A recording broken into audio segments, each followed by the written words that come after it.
लातूरच्या राजकारणात राष्ट्रवादी आणि भाजपचं कुठेतरी जुळत नाही अशा प्रकारचं चित्र मागच्या काही दिवसांपासून दिसतं आहे आणि यावर बोलण्यासाठी आपल्यासोबत अहमदपूरचे आमदार बाबासाहेब पाटील आहेत. मला सांगा सर, भाजपचे जे काही नेते मंडळी आहेत लातूर जिल्ह्यातली असेल किंवा अहमदपूर विधानसभा मतदारसंघातली या नेते मंडळांनी स्वतःचा प्रचार करत म्हणजे भाजपाचा प्रचार करत सांगितलं होतं की आम्ही तुम्हाला मदत करणार नाही. काय बिनसलंय आम्हाला माहिती नाही काय बिनसलं ते. लोकसभेच्या वेळेस माझी भूमिका मी स्पष्ट मांडल्या, स्पष्ट काम केलंय. आता त्यांना वाटत नाही त्याला मी काय करू शकतो. मी काही शपथ खाऊन देवाची शपथ खाऊन सांगणारा माणूस नाही. माझ्यावर जबाबदारी जी दिली ती मी प्रामाणिकपणे काम केलंय. त्यांनी तेच त्यांच्या ह्याच्यामध्ये नियोजन कमी पडले. त्यांनाच निवडून आणायचं होतं का नाही ते त्यांना विचारा. आम्ही थोडं जबाबदार आहोत. आता बिनसायचं काय कारण आहे. एक जण आम्हालाच बोलते फराळा आणि त्यांचाच अध्यक्ष म्हणतो ह्यांना कोण बोलवले म्हणजे कुणाचं एकच पाय पसलंय त्यांचं का आमचं. बरं मी आता इथं अजून लोक आहेत काँग्रेसचे त्यांना विचारतोय. काँग्रेस सोबत मी पहिल्या सुरू विधानसभेत निवडणार. मी माझा धर्म सोडलो नाही. मला जेवढे काही पैसे आले ते काँग्रेसवाल्याला त्या प्रमाणात मी दिले. आता BJP सोबत राहायचे म्हणून त्यांनाही दिले पैसे. आता हे म्हणतात की आता माझ्या प्रूफ आहे, पत्रिका आहेत, त्यांच्या फोटो आहेत, बॅनर आहेत.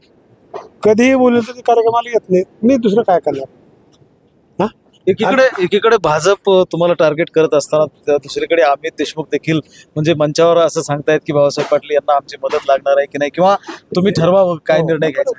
ते चांगल्या भावनेने म्हणले बँकेमध्ये आम्ही काम करतो म्हणून त्यांना वाटलं की आज इकडे आलं तर चांगलं होईल. त्यांची भावना होती. मला कुणीकडे जायचे काय कारण आहे. मी माझ्या गळ्यात मंगळसूत्र आहे, लग्न झालेले बाई आहे. मला जर म्हणतात लग्न करायचे का म्हणलं जमतंय.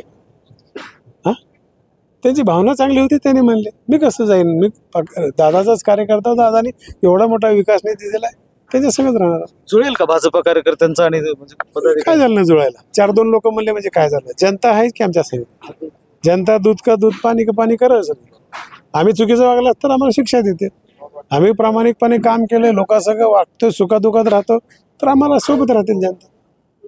भाजपाचे पदाधिकारी जे आहेत जे जिल्हाध्यक्ष वगैरे ते आरोप करतात की 2,500 कोटींचा निधी गेला कुठे. हो तुम्ही या माझ्या संघ दाखवतो तुम्हाला. होय तुम्ही माझ्या संघ या तुम्हाला दाखवतो. आता त्यांनीच म्हणले आम्हाला काम दिलं नाही. त्यांना 40-50 कोटीचे काम स्वतः दिलीपरावला दिलेत एकट्यालाच. कार्यकर्त्याला त्यांच्या आता आज नारळ फोडला BJPच्या 80-80 लाखाचे त्यांचे नगरसेवक त्यांना पैसे दिला. एक महत्वाकांक्षी प्रोजेक्ट बद्दल आपण बोलत होता 4,000 कोटींचा. तो काय नेमका आणि मतदारसंघामध्ये कधी येतोय. तो अंतेश्वर बॅरेजेस म्हणून आहे परभणी आणि बीडच्या मध्ये. तिथून वाहून जाणारं पाणी आहे ते आपण इथं त्याचं आपल्याला सर्वाला परवानगी भेटली. 70 किलोमीटरहून पाणी ते अगोदर लिंबोटीत येणार आहे.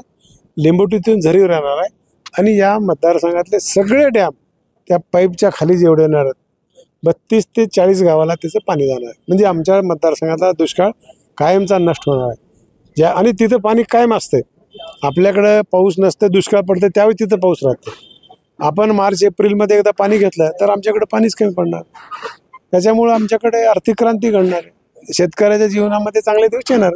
ते आम्हाला करायचे. आम्हाला भांडत बसायचं आम्हाला वेळच नाही. राष्ट्रवादी काँग्रेसमध्ये तुम्ही सिनियर लीडर आहात. बाळासाहेब जाधव साहेब सुद्धा राष्ट्रवादी काँग्रेसमध्ये होते. तुम्ही गेल्या 2 टर्म राष्ट्रवादी काँग्रेसचे आमदार आहात. कधी वाटतं का असं की संधी हुकली आहे मंत्रिपदाची आणि संजय बनसोडेंना पहिल्याच वेळेस मिळाली. 2 प्रश्न एकत्र करू नका.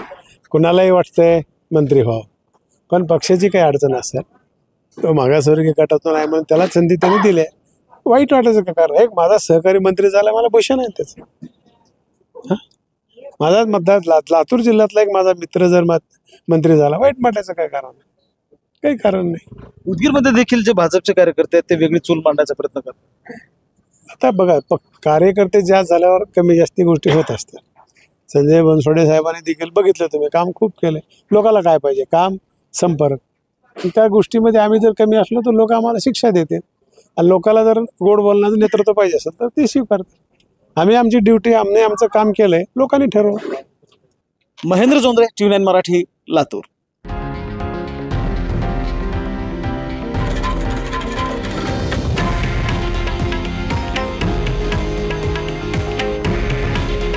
हे आहे देशातील नंबर 1 न्यूज नेटवर्क आणि आपण पाहत आहात TV9 मराठी.